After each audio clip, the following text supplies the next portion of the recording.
Welcome to all pathfinders. आज हम उत्तर प्रदेश अधीनस्थ सेवा चयन आयोग के द्वारा जारी किए गए नोटिफिकेशन कनिष्ठ सहायक भर्ती जो कि 2022 की दो नोटिफिकेशन जारी किए गए हैं। एक नोटिफिकेशन में 1262 पद हैं और दूसरे में 64 प्लस पदों के लिए नोटिफिकेशन जारी किए गए हैं।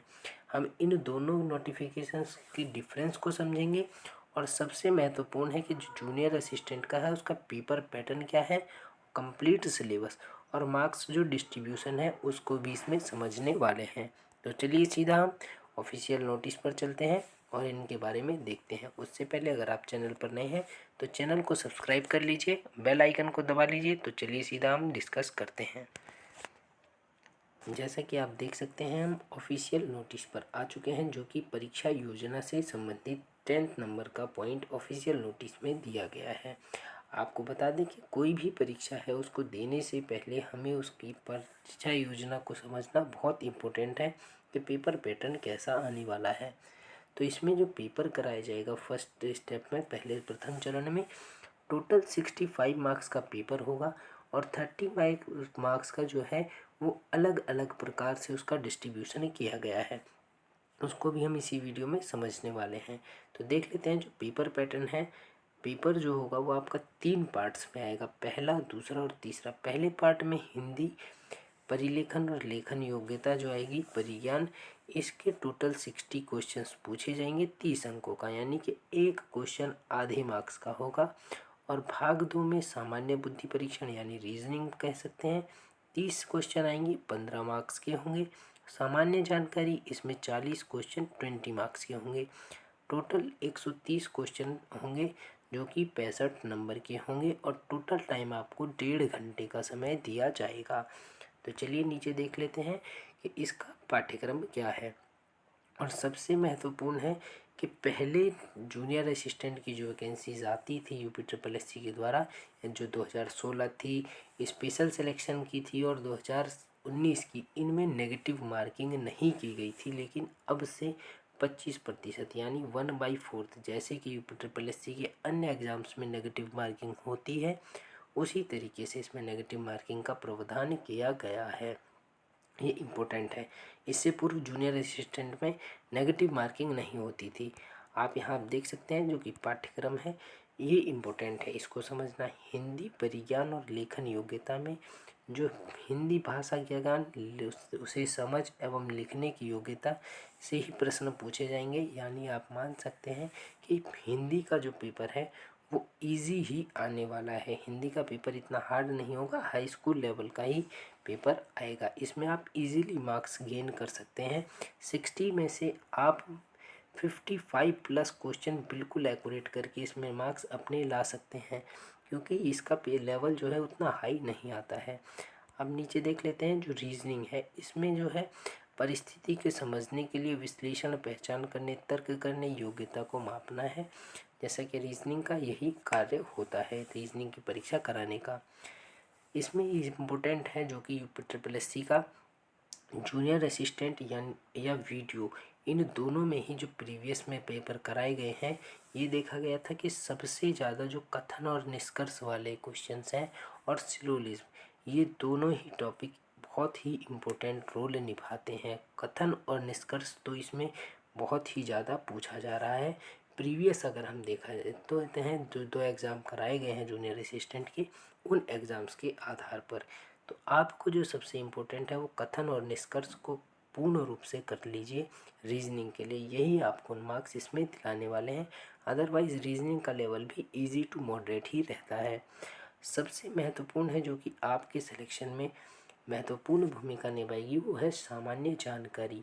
अगर आप इसमें लीड कर जाते हैं तो निश्चित ही आप अन्य विद्यार्थियों से अधिक मार्क्स लेकर के आएंगे। आप जैसा कि देख सकते हैं इसमें चारों ओर के पर्यावरण यानी ईवीएस से क्वेश्चन पूछे जाएंगे। सामान्य जानकारी समाज से, यानी इसमें जो है कोई स्पेसिफिक सब्जेक्ट डिनोट नहीं किया गया है कि ऐसे हिस्ट्री से ही पूछा जाएगा या साइंस से स्पेसिफिक क्वेश्चंस आएंगे या अलग जो है इकोनॉमिक्स से। इसमें जो क्वेश्चन पूछे जाते हैं वो व्यवहारिक ज्ञान वाले ही क्वेश्चन पूछे जाएंगे जो कि एक सामान्य व्यक्ति से उसकी अपेक्षा की जाती है। आप को सबसे विशेषकर ध्यान देना है। अगर आप भूगोल पढ़ रहे हैं, ज्योग्राफी, तो भारत के संबंध में पढ़ेंगे। जैसा कि देख सकते हैं कि इसमें इसको हाईलाइट भी किया गया है। जो ज्योग्राफी है वो इंडियन ज्योग्राफी ही पूछी जाएगी और इसी में उत्तर प्रदेश स्पेशल वो भी इसी में ही आएगा। सामान्य जानकारी का तो हम पेपर पैटर्न को डिटेल में समझ चुके हैं। अब देख लेते हैं जो टाइपिंग यानी जो दूसरा चरण है। टाइपिंग आपको दोनों ही करनी होगी, हिंदी की भी और इंग्लिश की भी।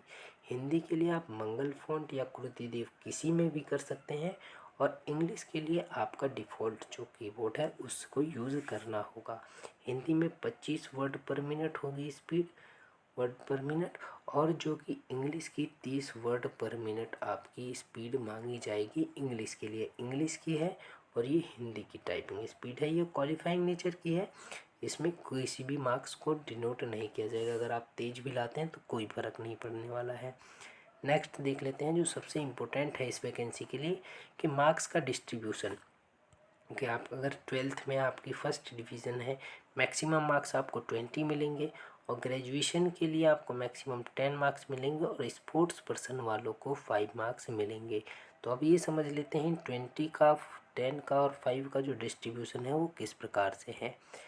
12th में अगर आपकी 60% यानी फर्स्ट डिवीज़न है तो आपको 20 मार्क्स पूरे मिलेंगे, यानी ये फ्री के मार्क्स हैं आपके।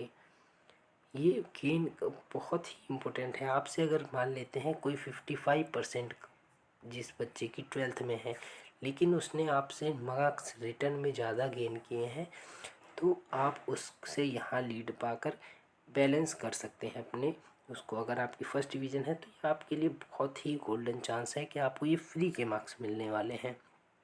अगर यहाँ आप देख सकते हैं 45% और 60 से नीचे वालों को 15 मार्क्स मिलेंगे। यानी अगर आपके 59% हैं और एक स्टूडेंट के 60 हैं तो ये सीधा सीधा यहाँ आपसे 5 मार्क्स प्लस जो है वो गेन कर रहा है फ्री ऑफ कॉस्ट। यानी उसको एग्ज़ाम में इतना नहीं देना है, फिर भी उसको 5 मार्क्स आपसे एक्स्ट्रा मिलेंगे। और आप देख सकते हैं 33 से 45 के बीच में 10 अंक मिलेंगे। ग्रेजुएशन में अगर 60 से ऊपर है तो 10 मार्क्स मिलेंगे, 45 हैं और 60 से कम है तो आपको 8 मार्क्स मिलेंगे और अन्यों के लिए 45 मार्क्स मिलेंगे। तो ये होता है टोटल 30 मार्क्स। और अब स्पोर्ट्स का देख लेते हैं। स्पोर्ट्स के बच्चे बहुत ही कम मिल पाते हैं, यानी वो इस फॉर्म को बहुत कम ही अप्लाई करते हैं। सबसे महत्वपूर्ण है कि इसमें पेट के स्कोर के आधार पर है, तो इसमें तो नेग्लिजिबल स्टूडेंट ही होंगे जो कि 5 मार्क्स पूरे इसके ले पाएंगे। नहीं तो ये कंपटीशन जो है कंप्लीट 95 मार्क्स पर ही होने वाला है। इसमें से अगर 1262 वैकेंसीज़ हैं तो स्पोर्ट्स पर्सन मैक्सिमम यहाँ पर अगर हम राउंड ऑफ लें तो 10 से 20 ही होंगे। ये आज हम आपको कमिट कर रहे हैं। जब फाइनल रिजल्ट आएगा आप तब भी देख लीजिएगा कि जो राष्ट्रीय अंतर्राष्ट्रीय स्तर का खिलाड़ी है वो 10 मुश्किल से 10 मिलेंगे, नहीं तो कोई भी इसमें अप्लाई नहीं करने वाला है। आई होप दोस्तों हम पूरे इस प्रक्रिया को यहाँ पर एक्सप्लेन कर चुके हैं। आप यहाँ देख सकते हैं कि 65 मार्क्स की आपकी रिटर्न परीक्षा होगी और 35 मार्क्स आपकी एजुकेशनल के जुड़ के टोटल 100 मार्क्स का ये क्वेश्चन पेपर इसका आने वाला है, जिस पे कि मेरिट फाइनल बनेगी। दोस्तों इसी के साथ हम आपको नेक्स्ट वीडियो में मिलते हैं। अगर वीडियो पसंद आती है तो लाइक कीजिए, शेयर कीजिए, चैनल को सब्सक्राइब करना बिल्कुल मत भूलिए। नेक्स्ट वीडियो में मिलते हैं, तब तक के लिए धन्यवाद।